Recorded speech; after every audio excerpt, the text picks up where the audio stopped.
several months ago, I said I was going to do a fantasy matchup between Anthony Joshua and Mike Tyson. And I was going to give my take on how I think a fight between those two would go. But I've been holding out on doing that because I want to see more of Joshua. I want to see him in more different situations because at the end of the day, Tyson's career is all said and done. He was, 50-something fights deep. And we saw him in every situation. We found out what his strengths and weaknesses were. We knew all about him as a fighter. Whereas Anthony Joshua is still answering questions. We don't know all about him as a fighter yet. So I want to hold off for a little bit before I do the fantasy matchup between Joshua and Tyson. But what has provoked me to do this particular video right now is I saw a typical comment from a Tyson fan in my Facebook boxing group. And he posted some highlight video of Mike Tyson, and he captioned the video by saying Anthony Joshua wouldn't make it out of the first round. And so I responded in the comments and I said, okay, so journeymen like Mike Jameson, James Tillis, Jesse Ferguson, Mitch Green, Jose Rabota, etc. make it out of the first round.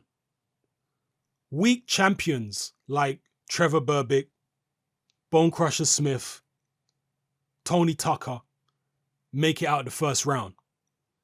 Fighters with alcohol and drug problems like Pinklon Thomas, Tyrell Biggs, etc.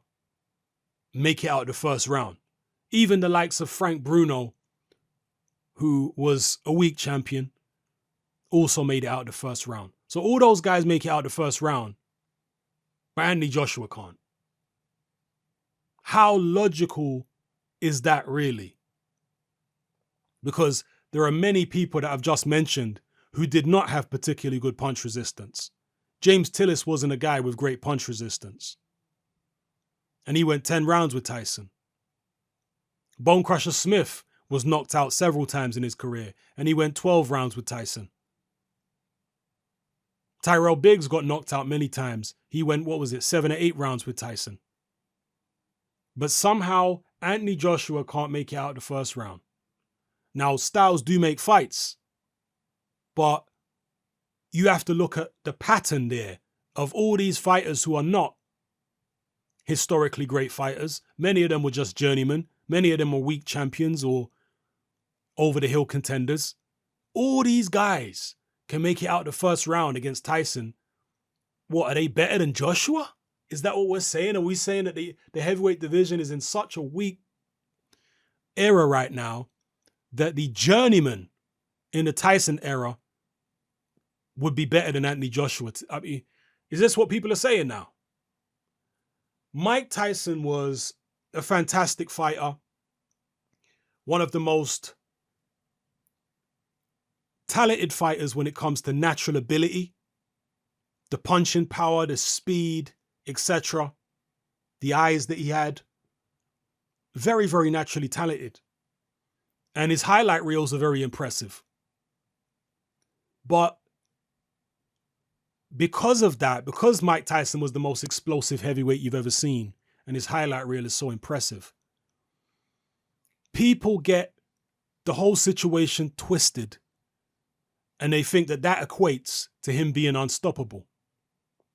The person with the most explosive punches, the most impressive combinations is clearly going to be the greatest. Boxing don't work like that. Roy Jones Jr. wasn't in his prime when he fought Antonio Tarver, but he was still a serious force to be reckoned with. He was still much faster than Tarver, better combination puncher, more explosive. But Tarver knocked him out in the second round in the rematch. Gave him a tough fight in the first fight. Manny Pacquiao fought Marquez 4 times. Pacquiao way faster than Marquez, way more explosive, much better combination puncher. But Marquez still took him to school. Knocked him out in a full fight, cold. So don't allow speed and combinations and explosiveness to gash your head up to the point where you think there's nothing that can stand against it. No, fighters with the right type of technique, toughness, defense, they can defeat a guy who is superior in terms of explosiveness and power and all that kind of business. They can defeat a guy like that. Evander Holyfield showed it. It wasn't a prime Tyson that Holyfield beat, but it wasn't a prime Holyfield either. And that version of Tyson that Holyfield beat was still a version of Tyson who was faster than Holyfield, who hit harder than Holyfield, who was a better combination puncher than Holyfield. He still had plenty of advantages over Holyfield, even though he wasn't in his prime, but yet he still lost.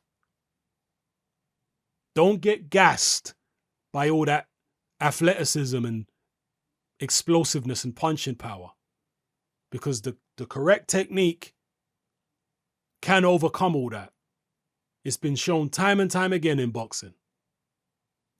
And even a prime Mike Tyson, when he was with Rooney, when he was still managed by Jim Jacobs and Bill Caton, before Don King got to him, even that version of Mike Tyson had weaknesses. Weaknesses which his former amateur trainer, Teddy Atlas, was talking about long before Mike Tyson lost to Buster Douglas.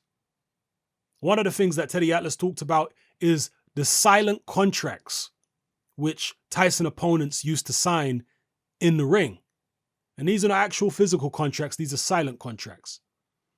And the silent contract which they usually would sign is that when we're up close in clinches, I won't hit you if you don't hit me.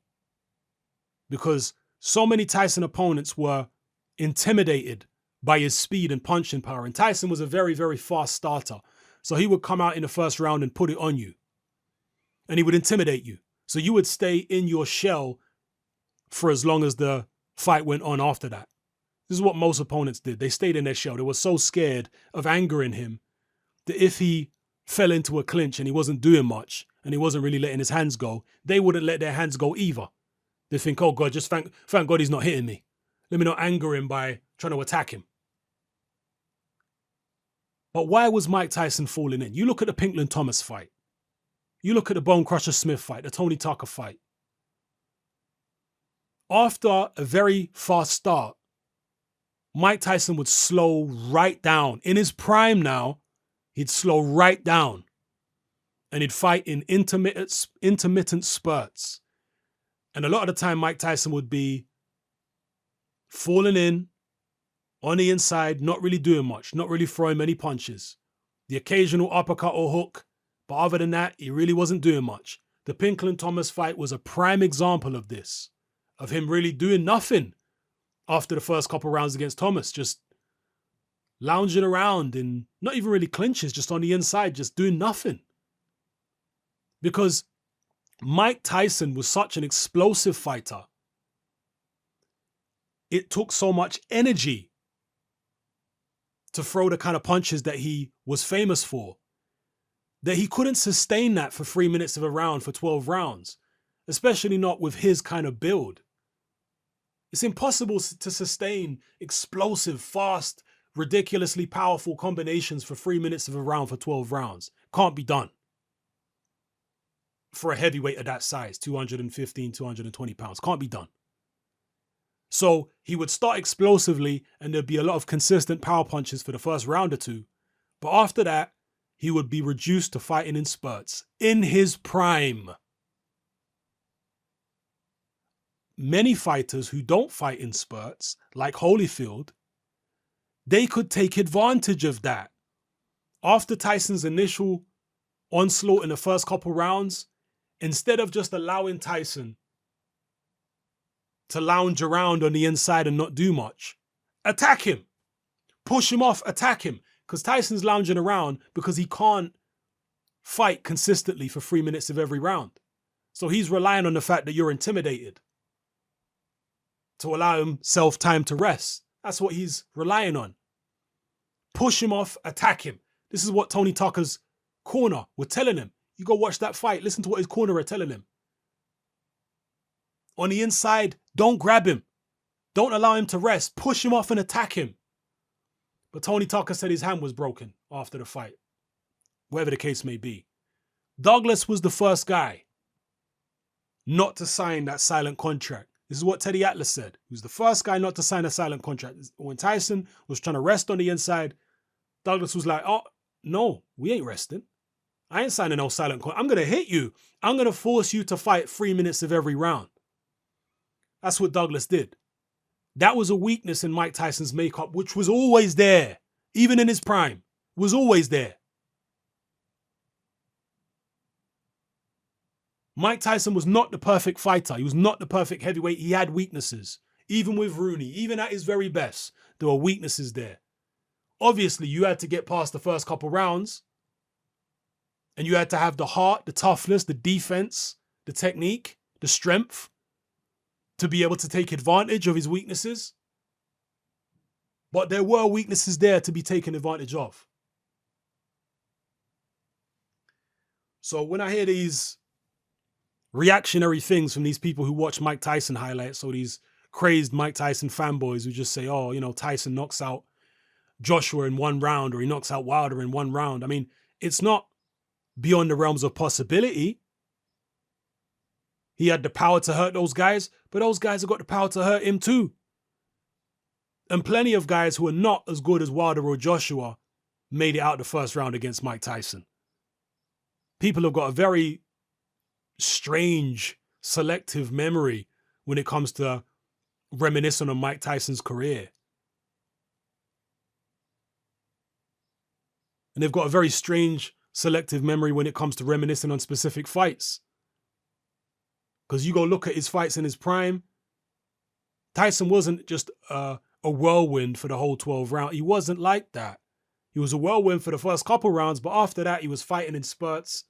A lot of his punches were not delivered with any great speed when he was fighting in these spurts. A lot of the time he was reduced to 1 punch at a time after the first couple rounds. He wasn't really punching in combination in a lot of his fights in his prime when he was with Rooney.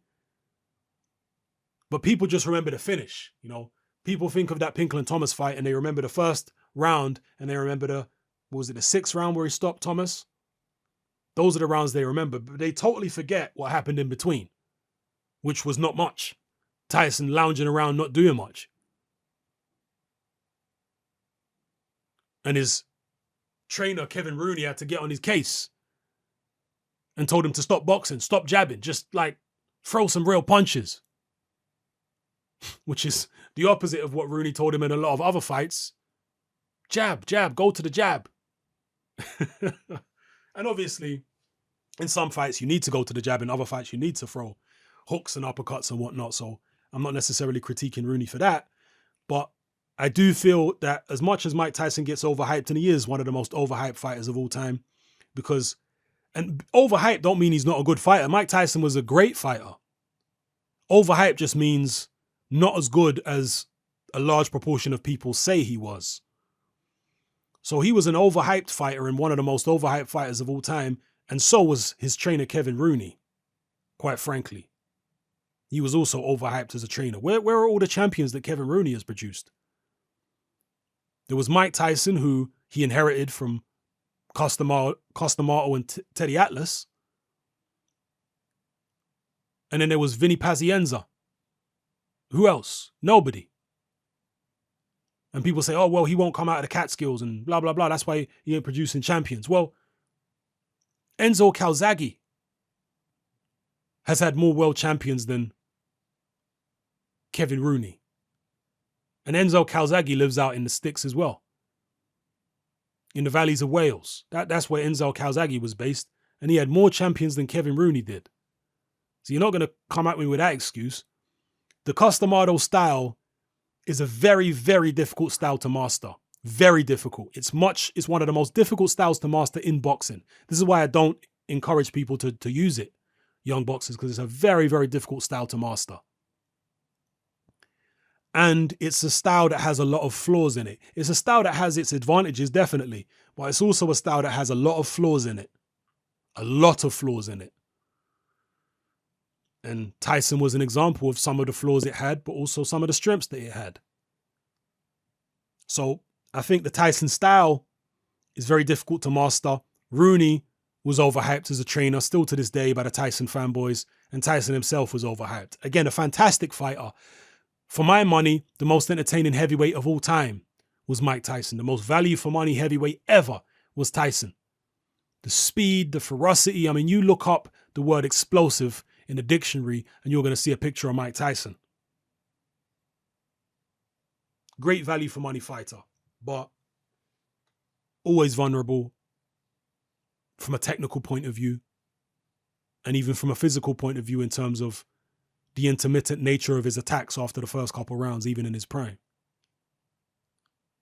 So, yeah, Tyson against today's heavyweights, it will be interesting, but he's not going to dominate the division today the way that he did in the 80s, late 80s. No way. The competition is much tougher now than it was back then. Tyson came around in an era after the Larry Holmes era, where he was mainly fighting Larry Holmes leftovers. Obviously, he fought Larry Holmes himself, but Larry Holmes was an old man coming off a 2.5-year layoff who only had about a month to train. You know, it's not the same Larry Holmes who a couple years later fought Ray Mercer, because when he fought Ray Mercer, he had plenty of notice and he was coming off about 7 or 8 back-to-back wins. The version who fought Tyson was coming off a layoff of 2.5 years and a month of training. So other than Holmes himself, Tyson was fighting Larry Holmes leftovers and guys with drink and drug problems. Facts. I ain't making it up. I'm just telling you the truth. Yeah? Tyrell Biggs had drug problems, crack cocaine problems. Well documented. Before he fought Tyson. Tony Tucker, drink and drug problems. Pinklin Thomas, heroin and alcohol problems before he fought Tyson. These are facts. So, you know, the way people view Mike Tyson is just so... You've got such a skewed view of the guy. They say such sensationalist, ridiculous things. Sometimes from time to time I have to step in and just inject some sanity into the proceedings. You know, I have to inject some sanity into it. The guys of today, the Klitschko's, the Joshua's, the Wilder, they can't go one round with Tyson? Really? Go and look at the guys who went more than one round with Tyson. Anyway, let me know how you feel in the comment section. And I'm not even necessarily saying that these guys beat Tyson. I'm just saying that in all probability, they're definitely going to get out the first round. At the very least, they might beat him. But what I can say with... I can't say certainty, but I'm pretty damn sure is that they get out the first round. Let me know how you feel, people. It's happening. I'm out.